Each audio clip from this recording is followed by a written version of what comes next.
আসসালামু আলাইকুম প্রিয় সৈয়দপুরবাসী। সৈয়দপুর ক্রীড়া উন্নয়ন ও সৈয়দপুর ক্রিকেট প্রতিভা খেলোয়াড় তৈরি হওয়ার এই লক্ষ্যে নিয়ে আয়োজন হচ্ছে আমাদের সৈয়দপুর প্রিমিয়ার লিগ।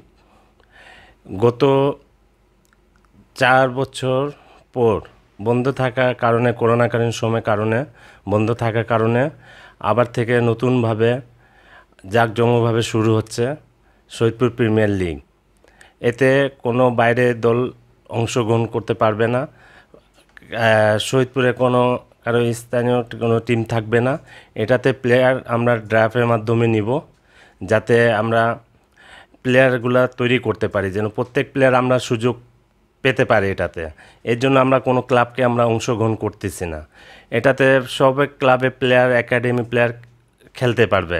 আমরা এর জন্য একটা ফর্ম তৈরি করছি, এই ফর্মটা পূরণ করলে তারা খেলতে পারবে। আর আমাদের সৈয়দপুর ক্রিকেট উন্নয়ন জন্য আমি বলতে চাচ্ছি যে আমাদের সৈয়দপুর উন্নয়ন করতে গেলে আমাদেরকে মানে প্রত্যেক সিজনে এইভাবে একটা টুর্নামেন্ট জাঁকজমক করা উচিত। আর এটাতে যারা জাঁকজমক করার জন্য যারা উদ্যোগ নিয়েছেন তাদেরকে আমি অনেক ধন্যবাদ জানাই। বিশেষ করে আছে মনু ভাই, তারপর আমাদের সুমন, নাসিম, এরা প্রত্যেক বছর কিন্তু টুর্নামেন্ট করাচ্ছে। তারপরও আমাদের তাদের টার্গেট ঠিক আছে যে আমরা এখান থেকে সৈয়দপুর ক্রিকেটকে উন্নয়ন করব, প্রতিভা খেলোয়াড় বের করব, কিন্তু তারপরও হচ্ছে না। কারণটা আমার কাছে এটা মনে হয়েছে যে যখন আমরা টুর্নামেন্টের উদ্যোগে নিই তখন আমি অন্য অন্য একাডেমিতে দেখি যে টুর্নামেন্ট কয়েকদিন আগে যে 15টা প্লেয়ারের জায়গায় 30টা প্লেয়ার, তারপর আর প্লেয়ার খুঁজে পাই না টুর্নামেন্টের শেষে। তো আমি প্লেয়ারদেরকে যে আমরা যে উদ্যোগ নিচ্ছে, যারা যে উদ্যোগ নিচ্ছে এখানে, তারা কিন্তু চায় যে আমরা ক্রিকেট প্লেয়ার ভালো তৈরি করতে পারি, যেন তারা ঢাকা মাঠে খেলে, তার একটা শুনোবা। আর এমন আমাদের যে প্লেয়ার আছে যে ঢাকা মাঠে বিপিএল, তারপর আন্ডার 19 খেলছে।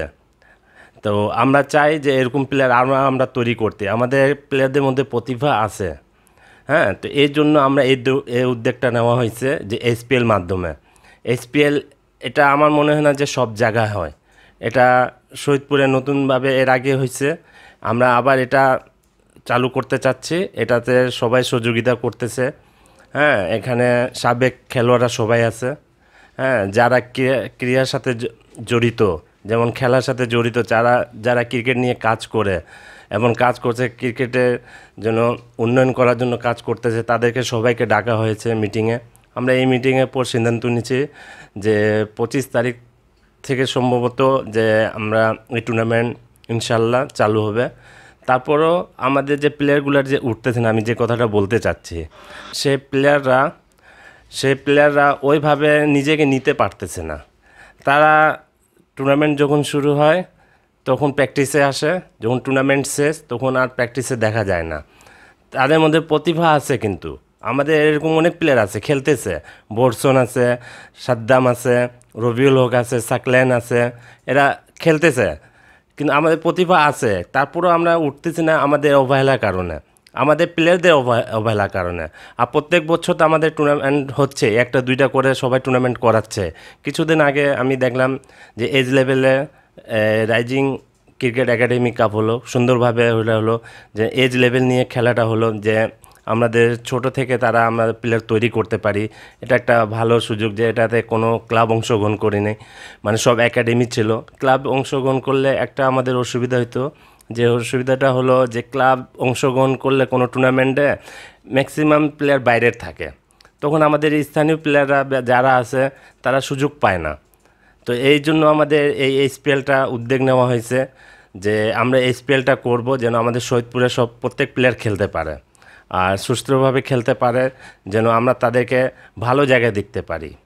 আর প্লেয়ারদের মধ্যে প্রতিভা থাকতে হবে, যে আমি টুর্নামেন্ট শেষ হয়ে যাওয়ার পর যে এটা না যে আমি আর প্র্যাকটিস করব না, তাকে অ্যাক্টিভ থাকতে হবে প্র্যাকটিসে। সে যদি ভালো জায়গায় খেলতে চায়, তার যদি কোনো স্বপ্ন থাকে যে আমি ভালো জায়গায় খেলবো, তো এমনি পূরণটা হবে না স্বপ্ন। তাকে চেষ্টা করতে হবে, তাকে কাজ করতে হবে, তাকে লেগে থাকতে হবে। আর আমাদের এরকম না যে আমি এই কথাটা বলতেছি যে পড়াশোনা বাদ দিয়ে সবসময় ক্রিকেটের পেছনে থাকতে হবে এটা না, পড়াশোনার পাশাপাশি আমি যদি 2 ঘন্টা ভালোভাবে সময় দিই, তাহলে ইনশাল্লাহ আমার মধ্যে যদি অ্যাবিলিটি থাকে, আমার ওই 2 ঘন্টার মধ্যে আমি সঠিক নিয়মে যদি ভালোভাবে প্র্যাকটিস করি, তাহলে আমার প্রতিভা দিয়ে আমি ভালো জায়গায় খেলতে পারবো, তা আমার স্বপ্নটাও পূরণ হবে। তো আমি অনেক জায়গায় দেখছি যে ঢাকায় মাঠে আমি দেখলাম যে মানে বোলিং করা রান আপ নাই প্র্যাকটিস মাঠে। যখন বিভিন্ন ক্লাবে, ওখানে তো অনেক ক্লাব, ঢাকা তো অনেক বড় শহর, ওখানে খেলার মাঠ আছে, যেটা বড় বড় লেভেলে খেলা হয়, মাঠ আছে, খেলার মাঠ আছে, কিন্তু প্র্যাকটিসের জায়গায় খুবই কম, মানে রান আপ পাওয়া যায় না বলাররা ঠিক মতন যে বোলিং করবে। কিন্তু আমাদের শহীদপুরে আল্লাহর রহমতে যে এত ভালো মাঠ আমাদের স্টেডিয়ামটা, যে এখানে একসাথে দুইটা মাঠ করা যায়, একটা ফুটবল একটা ক্রিকেট। তো আমি যারা ক্রিকেটের সাথে যারা জড়িত আছে এবং সাবেক খেলোয়াড়, এবং আমি সৈয়দপুর যারা বিশিষ্ট ব্যবসায়ী আছে তাদের সাথে আমার একটা অনুরোধ, যেন বিশেষ করে আমার আরেকজনের কাছে অনুরোধ, আমাদের ইউনো মহাসাহেবকে যেন আমাদের 2টা মাঠ যেন ভালোভাবে একটা করে দেওয়া উচিত, একটা ক্রিকেটে আলাদা করে দেওয়া উচিত, যেন আমরা 2টা উইকেট বানাইতে পারি, আর সব সময় যেন খেলা চলতে থাকে। যেমন আমি ঢাকায় কাজ করি, তো আমাকে অনেক টিম বলে যে ভাই আপনাদের সৈয়দপুরে খেলতে যাব। তো সৈয়দপুরে যে খেলতে যাবে, তো আমাদের তো উইকেটে ভালো না, ঘাস বড়, খেলা উপযোগী নাই, থাকার ব্যবস্থা নাই, কিভাবে ডাকবো? তো আমাদের যদি এগুলা ব্যবস্থা যদি ভালো হয়, যদি মাঠ ভালো থাকে, উইকেট ভালো থাকে, একটা থাকার ব্যবস্থা থাকে প্লেয়ারদের, তাহলে প্রত্যেক একাডেমি এক একটা ক্লাবকে ডাকে যদি খেলে, তাহলে ওখান থেকে আমাদের প্লেয়ার উঠবে, আর প্লেয়ার উঠলে ইনশাল্লাহ আমরা ভালো জায়গায় তাদেরকে দেখতে পারবো।